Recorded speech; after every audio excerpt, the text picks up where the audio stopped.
नमस्कार, कसे आहात सर्व? मजेत ना? मजेतच असायला हवं. तर मी आरती आपल्या चॅनलच्या अजून एका नवीन ब्लॉग मध्ये सर्वांचं खूप खूप स्वागत करते. तर कैरी आंबा म्हटलं की लहानांपासून मोठ्यांपर्यंतच्या तोंडाला अगदीच पाणी सुटून जातं. तर आज आपण पाहणार आहोत कैरीपासून बनवलेला गुळ आंबा. तर तुम्ही बघू शकता मी इथे 2 कैऱ्या घेतल्यात. ह्या कैऱ्या स्वच्छ धुवून घ्यायच्या. कैऱ्या स्वच्छ धुवून झाल्यानंतर त्या स्वच्छ सुती कापडाने एकदम कोरड्या करून घ्यायच्या. इथे थोडंसं देखील पाणी राहिलं नाही पाहिजे, कारण मग आपला मुरांबा त्याला बुरशी लागण्याचे चान्सेस जास्त असतात. कारण तो आपल्याला एक वर्षभर साठवून ठेवायचा असतो, कारण हे फळ एकदम सीझनल असतं, सीझन मध्येच ते भेटतं. त्यामुळे आपण हा मुरांबा एक वर्षभर. कैऱ्या एकदम ड्राय झाल्यानंतर आपण त्याच्यावरचे जे साल आहेत ते आपण काढून घेणार आहोत.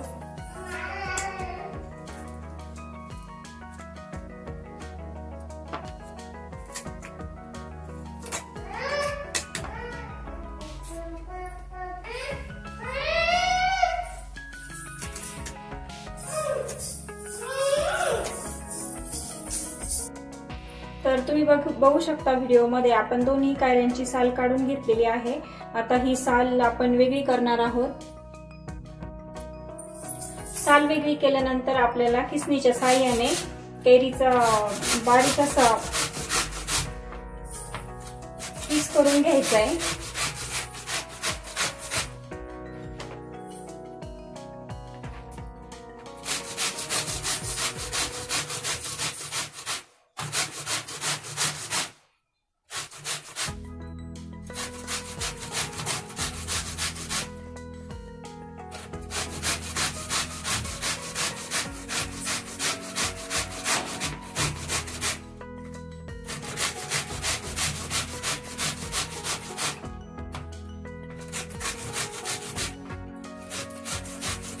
ह्या कैऱ्या किसून घेताना तुम्ही तुमच्या आवडीनुसार लहान साईज मोठ्या आकाराची किसणी घेऊ शकता.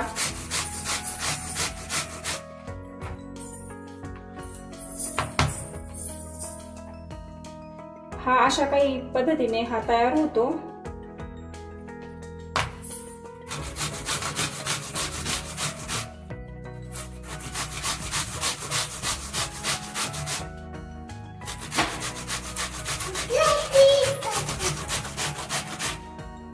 सेम ह्याच पद्धतीने मी दुसरी देखील कैरी अशीच किसून घेणार आहे. आणि या ठिकाणी मस्त असा दोन्ही कैऱ्याचा किस तयार आहे, तुम्ही बघू शकता. हा तयार झालेला किस मी या वाटीने मेजर करून घेणार आहे. त्याचबरोबर मी इथे घेतलेला आहे ढेपीचा गूळ, तो मी बारीक करून घेत आहे.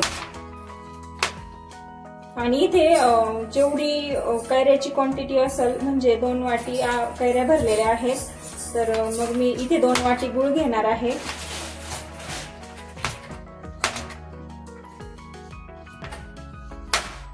जेवढा आपला किस भरलेला आहे त्याच प्रमाणात आपण त्यामध्ये गूळ घालणार आहोत.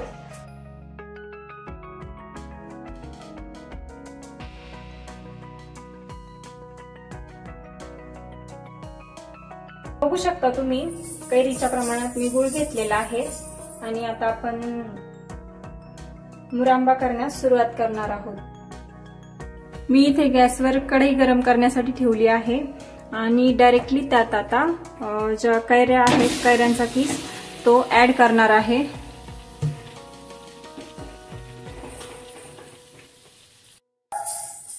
गॅसची फ्लेम थोडीशी लो ठेवूया आणि फक्त 1 आणि 1च मिनिटं याला मंद आचेवर परतून घ्यायचं आहे. एक मिनिट परतून झाल्यानंतर मी याच्यामध्ये गूळ ऍड करत आहे.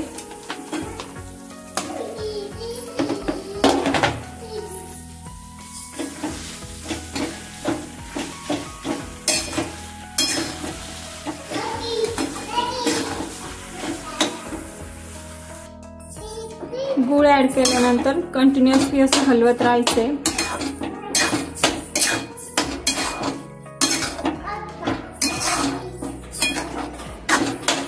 बघू शकता आता गूळ देखील वितळण्यास सुरुवात झालेली आहे.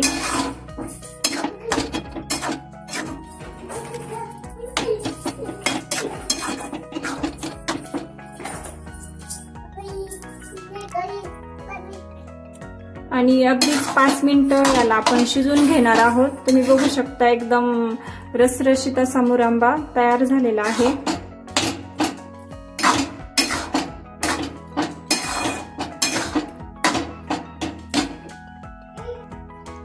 आणि एकदम शेवटी मी यात ऍड करणार आहे एक छोटा दालचिनीचा तुकडा आणि 2 लवंग. हे अगदीच ऑप्शनल आहे. तुम्हाला जर याची टेस्ट आवडत नसेल तर तुम्ही स्किप देखील करू शकता. तुम्ही इथे गुळांब्याचा टेक्स्चर आणि लुक बघू शकता. एकदम रसरशीत असा गुळांबा आपला तयार झालेला आहे. आता आपण फ्लेम बंद करणार आहोत. जास्त शिजवल्यास तो घट्ट होतो आणि कडक होतो.